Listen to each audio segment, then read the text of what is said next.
যেটা হয়েছে এটা অনাকাঙ্ক্ষিত ঘটনা ঘটছে। আমি পার্টি অফিসে ছিলাম, আমি আবার ওই যুগ্ম আহ্বায়ক বশির আলাদার, আমরা এসে এখানে দেখছি যে দোনোপক্ষ গন্ডগোল করতেছে, তখন দোনোপক্ষকে নিবৃত্ত করেছি। এখন পরিস্থিতি শান্ত। এটা এখনও পার্টি অফিসে গেলে বুঝতে পারবো যে কী অবস্থা আহত হয়েছে, কী পরিস্থিতি, সেটা পরে আপনাদেরকে জানাবো। আমরা নির্বাচন নিয়ে কাজ করছি, যাতে ফেব্রুয়ারিতে নির্বাচন হয়। বাংলাদেশের নির্বাচন নিয়ে একটি ষড়যন্ত্র চলছে। আমাদের অঙ্গ সংগঠনের একটা প্রোগ্রাম ছিল আজকে, আপনারা দেখতে পাচ্ছেন অঙ্গ সংগঠনের শান্তিপূর্ণ প্রোগ্রামে শেষ হয়ে গেছে প্রোগ্রাম। আমরা নির্বাচনের দাবিতে নির্বাচনের প্রচারণায় লিফলেট বিতরণ করেছি।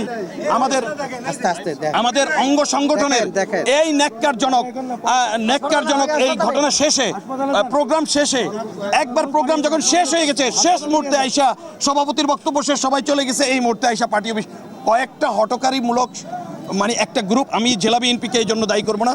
জেলা বিএনপির সভাপতি অত্যন্ত সজ্জন মানুষ, কিন্তু এই বিএনপির, আমাদের দীর্ঘদিনের বিজেপি বিএনপির ঐক্য, তারেক ভাই পার্থ ভাইয়ের ঐক্য বিনষ্ট করার জন্য একটি গ্রুপ দীর্ঘদিন ধরে মানে চেষ্টা চালিয়ে যাচ্ছে। এই চেষ্টা সফল না হওয়ায় আজকে এই হটকারীমূলক হামলা চালিয়েছে বলে আমরা বিশ্বাস করি।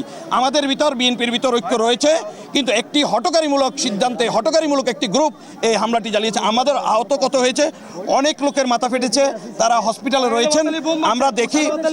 আমরা দেখি কত লোক হসপিটালে আছে।